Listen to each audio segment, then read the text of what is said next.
United Nations Charter of 1945, Preamble. We the peoples of the United Nations determined to save succeeding generations from the scourge of war, which twice in our lifetime has brought untold sorrow to mankind, and to reaffirm faith in fundamental human rights, in the dignity and worth of the human person, in the equal rights of men and women, and of nations large and small, and to establish conditions under which justice and respect for the obligations arising from treaties and other sources of international law can be maintained, and to promote social progress and better standards of life and larger freedom, and for these ends to practice tolerance and live together in peace with one another as good neighbors, and to unite our strength to maintain international peace and security, and to ensure, by the acceptance of principles and the institution of methods, that armed force shall not be used, save in the common interest, and to employ international machinery for the promotion of the economic and social advancement of all peoples,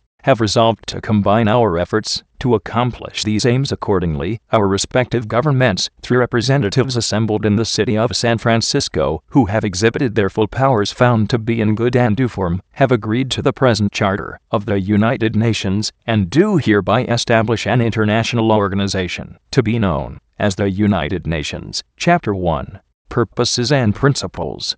Article 1. The purposes of the United Nations are to maintain international peace and security, and to that end, to take effective collective measures for the prevention and removal of threats to the peace, and for the suppression of acts of aggression or other breaches of the peace, and to bring about by peaceful means, and in conformity with the principles of justice and international law, adjustment or settlement of international disputes or situations which might lead to a breach of the peace.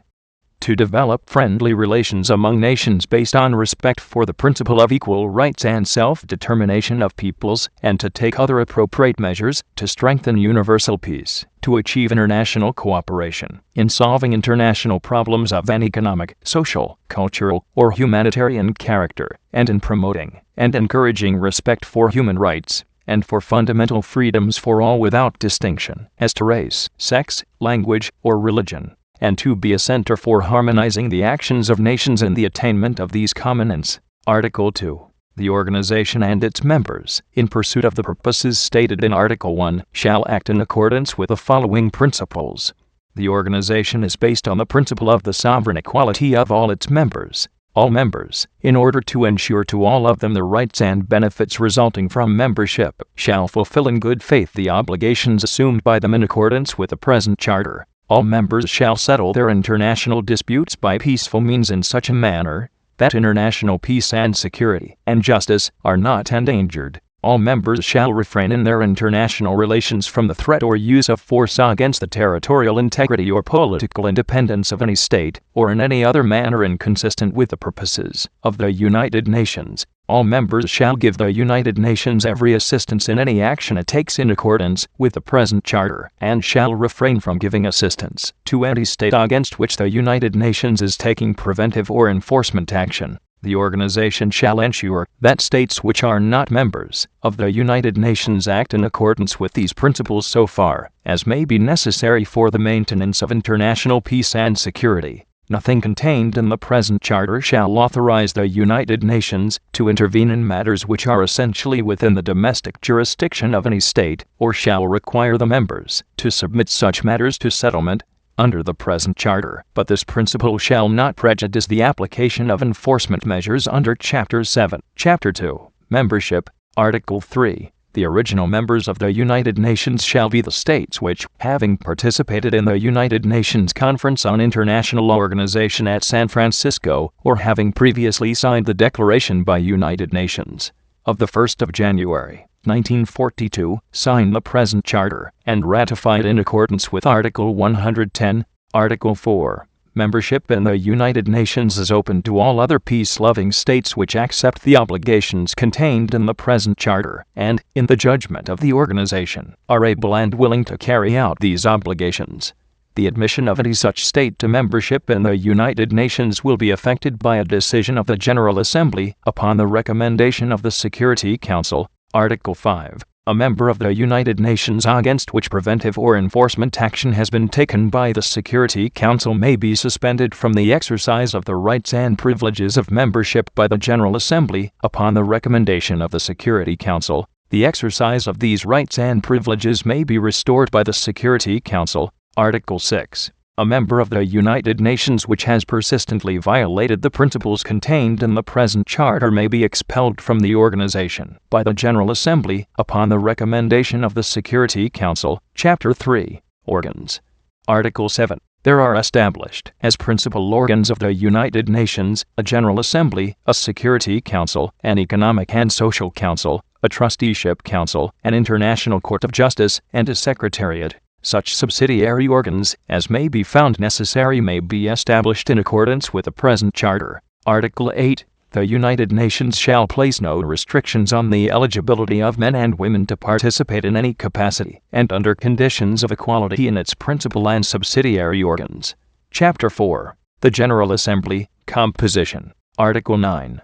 The General Assembly shall consist of all the members of the United Nations. Each member shall have not more than 5 representatives in the General Assembly. Functions and powers. Article 10. The General Assembly may discuss any questions or any matters within the scope of the present Charter or relating to the powers and functions of any organs provided for in the present Charter, and, except as provided in Article 12, may make recommendations to the members of the United Nations or to the Security Council or to both on any such questions or matters. Article 11. The General Assembly may consider the general principles of cooperation in the maintenance of international peace and security, including the principles governing disarmament and the regulation of armaments, and may make recommendations with regard to such principles to the members, or to the Security Council, or to both. The General Assembly may discuss any questions relating to the maintenance of international peace and security brought before it by any member of the United Nations, or by the Security Council, or by a state which is not a member of the United Nations in accordance with Article 35, Paragraph 2, and, except as provided in Article 12, may make recommendations with regard to any such questions to the state or states concerned, or to the Security Council, or to both. Any such question on which action is necessary shall be referred to the Security Council by the General Assembly, either before or after discussion. The General Assembly may call the attention of the Security Council to situations which are likely to endanger international peace and security. The powers of the General Assembly set forth in this article shall not limit the general scope of Article 10. Article 12. While the Security Council is exercising in respect of any dispute or situation the functions assigned to it in the present Charter, the General Assembly shall not make any recommendation with regard to that dispute or situation, unless the Security Council so requests.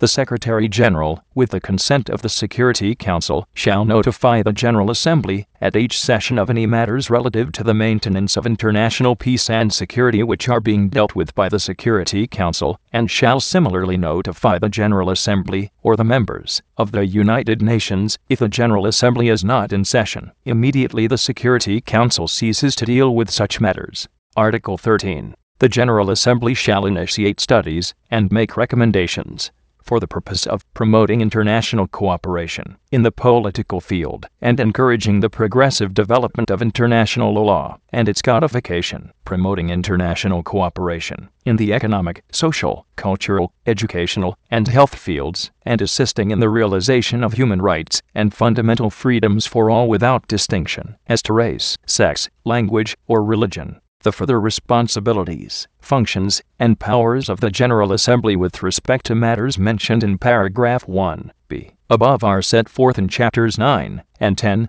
Article 14. Subject to the provisions of Article 12, the General Assembly may recommend measures for the peaceful adjustment of any situation, regardless of origin, which it deems likely to impair the general welfare or friendly relations among nations, including situations resulting from a violation of the provisions of the present Charter setting forth the purposes and principles of the United Nations.